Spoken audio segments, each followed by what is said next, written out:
አቢጌል ዳጣንና ናታን በትልቅ ሴራ ተበቀለቻቸው።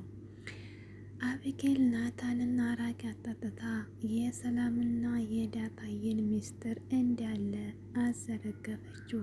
ዳጣዬ ጎዷ ፈልቷል። ሰላምስ ምን ገጠማት? አሰላሙ አለይኩም ወራህመቱላሂ ወበረካቱ። ውድና የተከበራችሁ ውድ ቤተሰቦች እንዴት ናችሁ? ከኔ ጋር ሁሉ ሰላም አልሐምዱሊላህ። በያላችሁበት ሰላማችሁ ብዝት ይበል።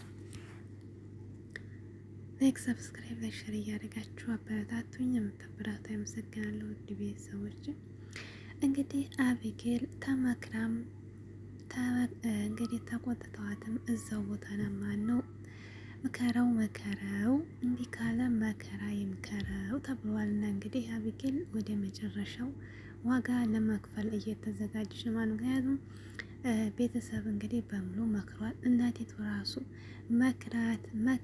መክራት እዛው ነው የምትገኘው ማለት ነው።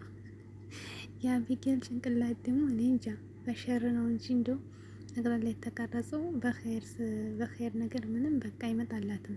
ጠቅላላ የተቀረጸው በመጥፎ በተንኮል ነው ማለት ነው። እንዴ ምንድን ኮን ነው ግን? ማርታ ናት የምታሳዝነኝ፣ እናቷ ማለት ነው። እና በእናቲቱ ልክ እናቲቱ እንደ እናቲቱ አልወጣችም በእውነት።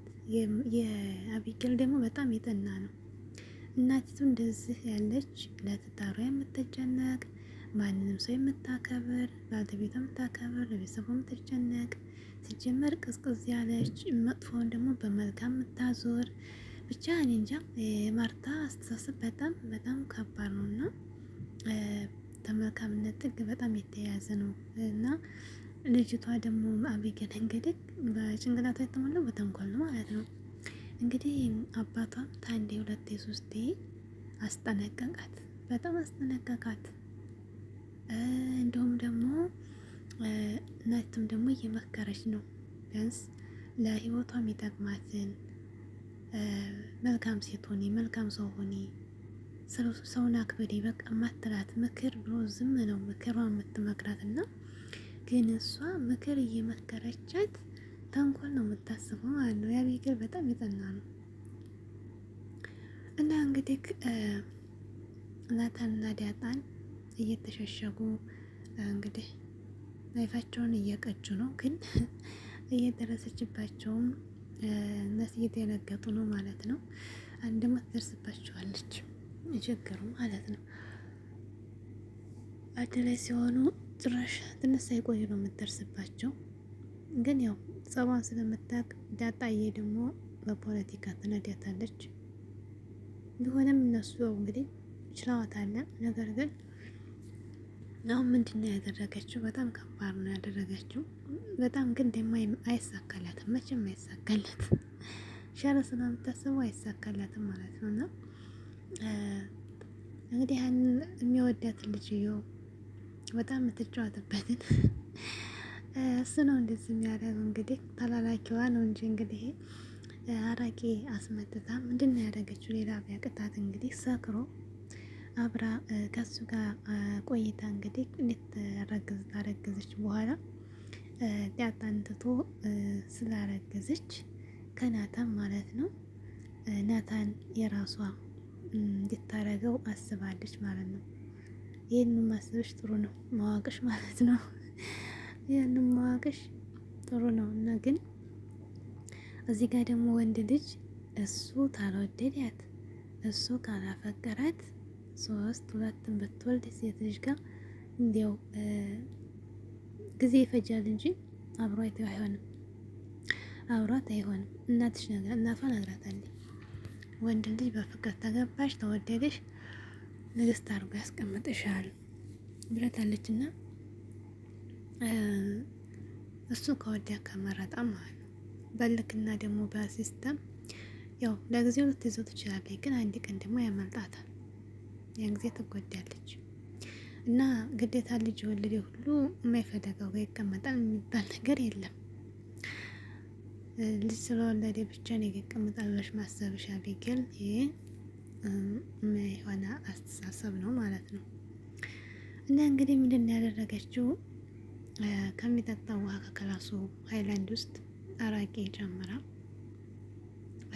እንዲጠጣውና እንዲሰክር። ከዚያም እንግዲህ ክሽ ብላ መታ ለሌል ላይ ከሰከረ በኋላ እሱ ጋር እንድታድር ነበር እቅዷ ማለት ነው። ነገር እሱ ለመጀመሪያ ጊዜ ስለሆነ የጠጣው በጣም አልቻለውም። በጣም አሞታል ማለት ነው። ሰላምዬ ደግሞ ተንኮላ ስለምታውቅ አይታት ይሆን አላውቅም።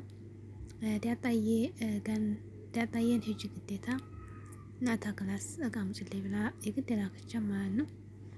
እንግዲህ አቢጌል ስትመጣ በጣም እሱን አሞት ነበርና ምንም ሊያወራት አልቻለም። ሊያውቃትም አልቻለም። ግን በሰላወቃ ካወቃ በኋላ ግን እኔ ዳጣን ነው የማገባው እያላት ነበር ማለት ነው። የተናደደች ነበር። ከዚያም በኋላ እንግዲህ እኔ በጣም ፈርቼ ነበር። ያው የሰከረ ሰው እንግዲህ የሚያወራውን አያውቀውም እና የዳጣን አባት ታውቂዋለሽ ወይ ሲላት በጣም እንደደነገርኩት፣ ምክንያቱም ዳጣ ጋር ያለውን ሚስጥር የሰላም ነው ሁሉ ይዘረግፋል ብዬ ነበር ማለት ነው። ነገር ግን አልነገራትም። እንግዲህ ሊነግራት ሲል እሱ አቃተው ማለት ነው። በጣም ለመጀመሪያ ጊዜ ስለሆነ በጣም ወደው። ያን ጊዜ ግን ሰላምዬ ዳጣን ግዴታ ስላከቻት ክላስ ገብታ ስከፍት ዳጣና ናታን እንደዛ ሆኖ በጣም ሰክሮ ራሱ ስትቶ ነበር። እዛ ምን አርገሽ ነው ስትላት እንግዲህ ሂጂ ጋር እያለች እሷን ስትላት ዳጣዬ ደግሞ ሄዳ ማርታን ነበር ያመጣችው። ማርታ ግን ወዲያውኑ ያወቀችው ማለት ነው ስራዋን። ምክንያቱም የልጅቱን ስራ ታውቃለች። አንቺ ነሽ እንደዚህ ያደረግሽው ብላ ነበር ያለቻት። እንግዲህ አድሮ ጧት ማርታና ደረጀም መጥተው ሲጠይቁ ሲያፋጥጡት አይ ዳጣና ናታ ናቸው፣ ዳጣና አቢጌል ናቸው ስትላቸው አይደሉም እነሱ ሀይላንዱን ከመንገድ ነው የገዛውን ነበር ብሎ እንግዲህ እንትን ያለው ምን ያደርግ እንግዲህ። ምክንያቱም አስቸጋሪ ነው በዚች በመጥፎ ልጅ ቤቱን እንትን ማለት አይፈልግም ማለት ነው። ከዛ ዳጣን ደግሞ አስደነገጠቻት። ናታ እኮ ማታ ነገረኝ አባትሽ ማን እንደሆነ ስትላት ድንገት አለች። እስኪ በጣም የደነገጠችው ግን መለስ ብለው ሲሳይ ነው በቃ አባቴ ምናምን እያለች ስታት ሄደች ማለት ነው። እንግዲህ በስተመጨረሻ ይሄን ነገር ማንም አያደርግም እሷ ናት እየተባባሉ ከዳጣ ጋር እያወሩ ነበር ማለት ነው። ቢሆንም እንግዲህ አንቺ በመጣው ነገር እንዳትፈሪ እያላን ነበር። እኛ እኮ ማንችለው ብዙ ነገር አለ እያለችው ነበር። ዳጣም ቢሆንም ምንም ነገር ይምጣ እንዋጋዋለን እያላት ነበር ማለት ነው። እንግዲህ ሰላም ደግሞ ጉዷ ፈልጧል። የልጅ ነበር ተናገሪው አፋጠዋታል። ምን ልትመልስ ይሆን?